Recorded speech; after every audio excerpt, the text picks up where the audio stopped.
India का most reliable rocket PSLV fail हो गया और ये सिर्फ इसरो की फेलियर नहीं है। चलिए समझते हैं क्या हुआ और क्यों ये मैटर करता है। लास्ट ईयर May 18, 2025 को PSLV C61 मिशन फेल हुआ, जो PSLV जैसे रिलायबल रॉकेट के लिए रेयर था। और अभी रिसेंटली PSLV C62 का मिशन भी सक्सेसफुल नहीं हो पाया। PSLV को दुनिया इसरो का मोस्ट रिलायबल रॉकेट कहती है, बट C61 और C62 की back to back failures reliability पर क्वेश्चंस रेज करती है। 12 जनवरी 2026 को PSLV C62 rocket Satish Dhawan space centre, जो कि श्रीहरिकोटा में है, वहाँ से लॉन्च किया गया था विद 16 सैटेलाइट्स ऑन बोर्ड, और जिसमें DRDO का अर्थ ऑब्जर्वेशन सैटेलाइट भी था EOS-N1, जिसका नाम अन्वेषा भी है। दोस्तों, अन्वेषा काफ़ी इम्पॉर्टेंट माना जाता है सारे सैटेलाइट्स में। तो अगर आप अन्वेषा की बात करते हैं तो अन्वेषा के बारे में कुछ जानते हैं।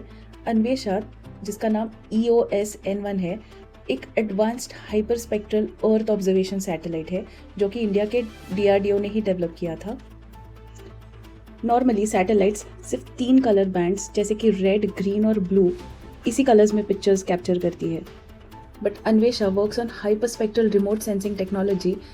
इसका ये मतलब है कि जो ये अन्वेषा है वो हंड्रेड्स ऑफ स्पेक्ट्रल बैंड्स में डेटा कैप्चर करती है, जिससे कि लैंड, क्रॉप्स, वाटर और मटेरियल्स की बहुत एक्यूरेट आइडेंटिफिकेशन पॉसिबल होती है। तो अन्वेषा के कुछ की फंक्शंस हैं, जैसे कि hyper spectral imaging for accurate material and surface identification, strategic surveillance for border monitoring, terrain analysis and threat detection, agricultural support जैसे कि crop health, soil moisturiser, yield estimation, urban and infrastructure mapping for planning, monitoring and disaster preparedness, environmental monitoring of ecosystems, pollutions and climate impacts।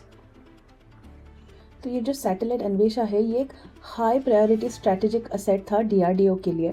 इससे India की advanced hyperspectral remote sensing capability show होती है, जो कि सिर्फ कुछ ही countries के पास है। और ये एक ड्यूअल सैटेलाइट था, जिसका सिर्फ डिफेंस नहीं बल्कि एग्रीकल्चर, डिजास्टर मैनेजमेंट और एनवायरनमेंट के लिए भी यूज़ किया जा सकता है। तो दोस्तों, ये जो लॉन्च था वो इनिशियली सक्सेसफुल लग रहा था, बट थर्ड स्टेज इग्निशन के कुछ ही देर बाद रॉकेट में टेक्निकल डिस्टर्बेंस आया। तो दोस्तों, ये जानने के लिए आपको पहले जानना पड़ेगा कि रॉकेट कैसे चलता है। तो जो रॉकेट होता है वो एक साथ नहीं फायर होता। अब सपोज करो ये रॉकेट है और इसको एक सर्टन पाथ पे जाना होता है, तो वो एक ही इसमें फायर नहीं होता, तो वो स्टेजेस में फायर होता है, जैसे कि स्टेज 1, स्टेज 2, जो कुछ स्टेजेस होंगे वो उसी में फायर करेगा। तो ये जो PSLV C62 है वो फर्स्ट और सेकंड स्टेज तक जो भी डिराइव पाथ था उसी पे मूव कर रहा था। तो थर्ड स्टेज इग्निशन के थोड़ी ही देर बाद रॉकेट में कुछ टेक्निकल डिस्टर्बेंसेस आए, जिससे कि रॉकेट अपने प्लान्ड फ्लाइट पाथ से डेविएट होकर किसी और रूट में चला गया। इसरो ने कंफर्म किया कि कोई भी सैटेलाइट ऑर्बिट में प्लेस नहीं हो पाया and all 16 satellites were lost. Despite the recent setback, PSLV जो है उसने इम्प्रेसिव 90% सक्सेस रेट हमेशा कायम रखा है अपनी ऑपरेशनल हिस्ट्री में। फॉर एग्जांपल चंद्रयान, मंगलयान, इन सब में PSLV ही यूज़ हुआ था।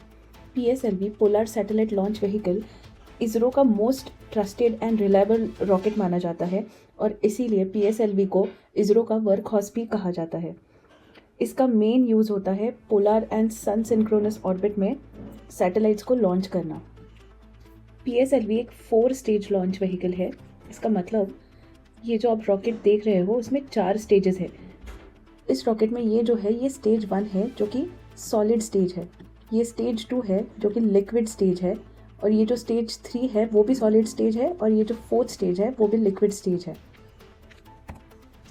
जैसे कि मैंने अभी एक्सप्लेन किया, PSLV सॉलिड और लिक्विड प्रोपल्शन का यूज़ करती है।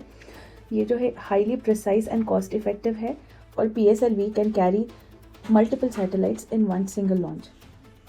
और PSLV कौन से सैटेलाइट्स को लॉन्च करता है? तो अर्थ ऑब्जर्वेशन सैटेलाइट हो गया, remote sensing satellite, navigation satellite, scientific and student satellites, foreign and commercial satellites. इस मिशन में प्राइमरी DRDO का EOS-N1, जो कि अवनीशा अर्थ ऑब्जर्वेशन सैटेलाइट था, और साथ में 15 कमर्शियल सैटेलाइट्स भी थे, जो इंडिया और फॉरेन स्टार्टअप्स, यूनिवर्सिटीज़ और प्राइवेट कस्टमर्स के पेलोड्स थे। तो जानते हैं इस फेलियर के पीछे क्या कारण है। तो जैसे कि मैंने बताया था, लॉन्च के इनिशियल जो फेजेस थे वो बिल्कुल प्लान के अकॉर्डिंग थे और इसरो के जो साइंटिस्ट्स हैं वो रियल टाइम अपडेट्स भी दे रहे थे। इसरो के जो चेयरमैन है वी नारायण, उनके अकॉर्डिंग रॉकेट थर्ड स्टेज के एंड तक नॉर्मल परफॉर्म कर रहा था, बट थर्ड स्टेज के दौरान रॉकेट के रोल रेट में डिस्टर्बेंस आ गई, जिसके बाद जैसे कि आप जानते हैं फ्लाइट पाथ में डेविएशन आ गया। PSLV C62 का फेलियर हमें मैटर क्यों करता है? तो सबसे पहला कारण है इसरो का reputation and reliability. PSLV decade से इंडिया का मोस्ट रिलायबल लॉन्चर रहा है with 90% plus success rate in its history. But ये वाला मिशन एक शॉर्ट टाइम में एक सेकेंड सेटबैक रहा है after the setback of PSLV C61 इन 2025। और कॉमन लोगों के लिए इसका क्या मतलब है? हम चंद्रयान, आदित्य L1 जैसे मिशंस सेलिब्रेट करते हैं, बट ऐसी फेलियर्स लोगों को quality testing and future readiness पर सोचने पर मजबूर करती है। पर इस मिशन के फेलियर के कॉन्सिक्वेंसेस सिर्फ इसरो को नहीं पर और भी स्टेक होल्डर्स को फेस करना पड़ता है, जैसे कि साइंटिफिक कम्युनिटी। काफ़ी सैटेलाइट्स रिसर्च और डेटा कलेक्शन के लिए थे, उनका लॉस साइंटिफिक वर्क और एक्सपेरिमेंट्स को डिले करता है। स्टूडेंट्स और एकेडमिक इंस्टीट्यूशन, कुछ सैटेलाइट्स स्टूडेंट्स और कॉलेजेस ने बनाए थे।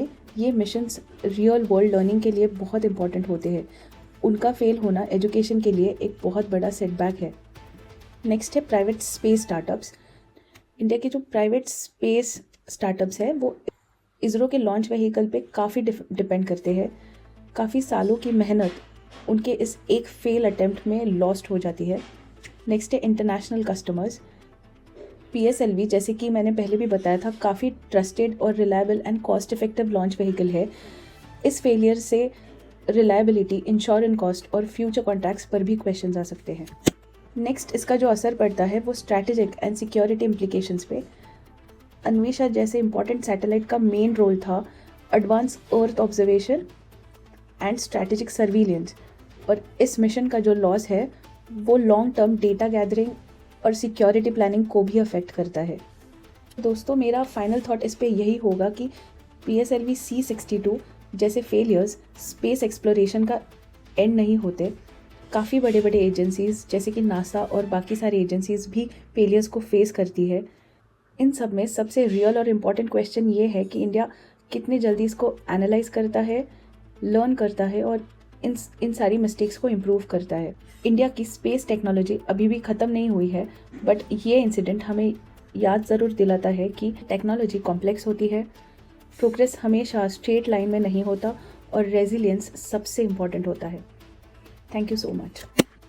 अगर आपको ये वीडियो इन्फॉर्मेटिव लगे तो लाइक करें, शेयर करें और ऐसे ही एक्सप्लेनर्स के लिए चैनल को सब्सक्राइब ज़रूर करें।